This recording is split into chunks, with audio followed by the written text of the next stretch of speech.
या ईडीच्या मागे उभ्या असलेल्या राजकीय महाशक्तीला बसलेला हा एक सुप्रीम झटका आहे असं मानलं जाऊ लागलं आहे।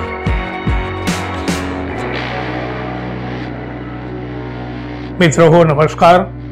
गेल्या काही वर्षापासून ईडी नावाचा राक्षस विरोधकांच्या मानगुटीवर बसलेला आहे।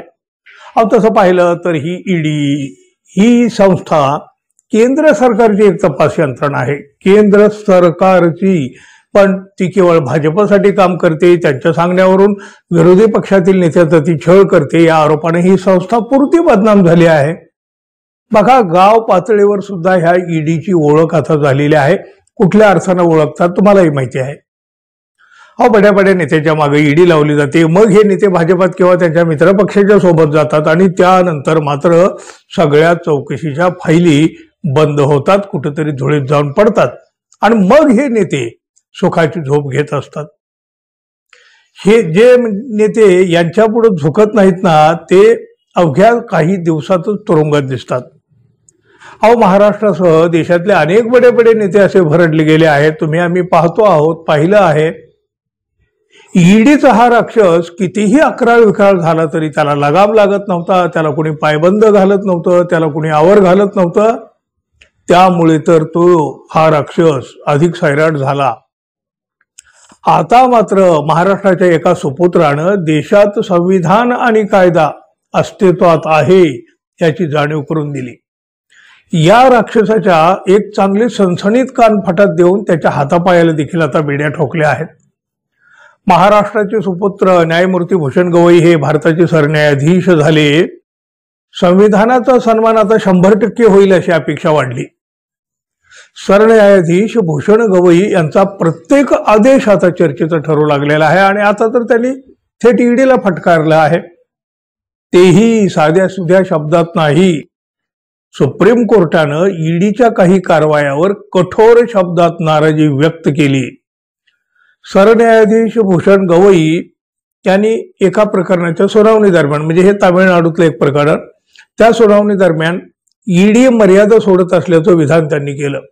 राज्यातील संस्थांना टार्गेट करीत ही ईडी संघराज्यीय रचनेचं उल्लंघन करीत असल्याचं ताशेरे देखील सरन्यायाधीशांनी ओढले आहेत।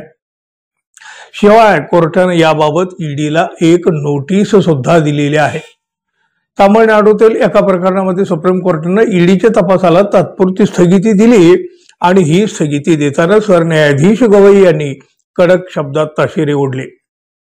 कायदा आणि सुव्यवस्था राज्याची जबाबदारी असताना ईडीची कारवाई असंविधानिक आणि अयोग्य वाटत असल्याची टिप्पणी सरन्यायाधीशांनी केली।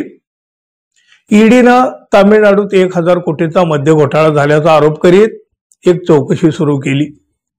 मद्य पुरवठ्याच्या ऑर्डरबाबत गैरव्यवहार झाल्याचं ईडीचं म्हणणं आहे, तर तामिळनाडू सरकारच्या म्हणण्यानुसार या प्रकरणामध्ये राज्यातील पोलिसांनी आधीच, म्हणजे 2014 ते 2021 मध्ये 41 गुन्हे दाखल केलेले आहेत आणि ही माहिती सुप्रीम कोर्टाला देण्यात आली। केंद्रीय तपास यंत्रणेकडून संविधानाचे उल्लंघन केले जात असल्याचे सरकारने कोर्टातही म्हटलेले होते। त्याचबरोबर राजकीय सुडापोटी ईडी कडून ही कारवाई सुरू आहे। बेकायदेशीरपणे रेड टाकल्याचे आरोप देखील या सरकारने केलेले होते। कोर्टात ही माहिती दिल्यानंतर सुप्रीम कोर्टाने ईडीच्या कारभारावर ताशेरे ओढले। त्यामुळं सुसाट सुटलेल्या, बेलगाम सुटलेल्या ईडीला चांगलाच पायबंद बसला आहे। या ईडीच्या मागे उभ्या असलेल्या राजकीय महाशक्तीला बसलेला हा एक सुप्रीम झटका आहे असं मानलं जाऊ लागलं आहे। राजकीय मनमानीला आता तरी काही चाप लागेल असं वाटायला लागलंय, तशी आपल्याला अपेक्षा आहे, तशी आशा आहे। पाहूया तोपर्यंत मित्रांनो, आपल्या चॅनलला आपण अजून सबस्क्राईब केलं नसेल तर कृपया सबस्क्राईब करावं ही अपेक्षा आहे। धन्यवाद, पुन्हा भेटू, तोपर्यंत नमस्कार।